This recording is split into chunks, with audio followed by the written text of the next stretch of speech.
એટલે હું ને પપ્પા જવાના છીએ। તો પપ્પા આવે છે તો આપણે તે જો ગાડી તૈયાર કરીને બેઠા છીએ। પપ્પા આવે એટલે ફટાફટ નીકળી તો કેમ કે હવે દિવાળી નજીક આવે છે એટલે લેગો હેરકટ કરી લીધું પછી શું ટાઈમ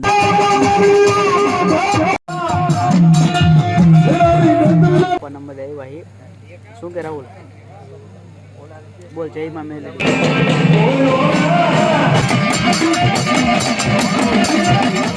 હાલો મિત્રો કેમ છો મજામાં? આપનું હાર્દિક સ્વાગત છે આપણા નવા બ્લોગમાં।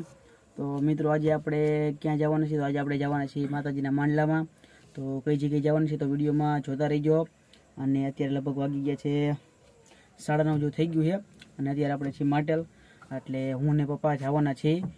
તો પપ્પા આવે છે તો આપણે તે જો ગાડી તૈયાર કરીને બેઠા છીએ। પપ્પા આવે એટલે ફટાફટ નીકળી અને કઈ જગ્યાએ માંડલામાં જવાનું છે એ જોવા માટે વિડીયો છેલ્લે સુધી જોતા રહીજો। અને આ વિડીયો મજા આવશે તો વિડીયો છેલ્લે સુધી જોતા રહીજો। તો હાલો મળીએ વિડીયોમાં આગળ। તો આપણે જો હેરકટ ને બધું કરી લીધું છે તો કેમ કે હવે દિવાળી નજીક આવે છે એટલે લેગો હેરકટ કરી લીધું પછી શું ટાઈમ મળે ન મળે કંઈક કામમાં હોય ફ્રી હોય ના હોય તો અગાઉ કરી લીધું પછી એવું ન લાગે। તો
આપણે જો અત્યારે આપણે પાનેલી આવ્યા છીએ મામાના ઘરે। આપણે માતાજીનો માંડવો હતો સવારે ને અત્યારે માતાજીનો માંડવો એ તો સવારે અજયભાઈની બધા આવ્યા હતા તો અત્યારે હું ને પપ્પાના બધા આવ્યા છીએ। શું કે રાહુલ બોલ જય માં મેલડી। તો તમે પણ જય માં મેલડી લખી નાખજો। અને અત્યારે જો માતાજીનું માંડવું ચાલુ હોય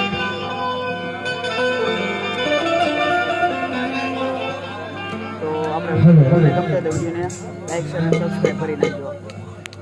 તો જો મિત્રો અત્યારે આપણે મંદિર અંદર આપણે દર્શન કરવા માટે આવ્યા છીએ અને જો તમે મેલડી માતાજીના દર્શન કરી લ્યો। અને મેલડી માતાજીનો અહીંયા પરચો એવો છે કે જુઓ તો નીચેના જો અહીંયા માતાજીના ગોખલામાં છે ને કુદરતી સોનાનું અહીંયા આપણે કહેવાય ને આપણે બિંદુ એક છે એટલે એ ઓટોમેટિક તમને દેખાતું હોય ને તો જો હું તમને ઝૂમ કરીને થોડું દેખાડું જુઓ એ કુદરતી રીતે સોનાનું એમાં છે અને એ આપણે મેલડી માતાજીનો પરચો છે। હું તો અહીંયા ઘણા ટાઈમ પછી આવ્યો હું પહેલાં અત્યારે તો જો ઘણું બધું સારું એવું થઈ ગયું છે। પહેલાં તો નડિયાવાળું મંદિર હતું અને અત્યારે તો જો સારું એવું થઈ ગયું છે। તો કોમેન્ટમાં જય મેલડીમાં જરૂરથી લખી નાખજો।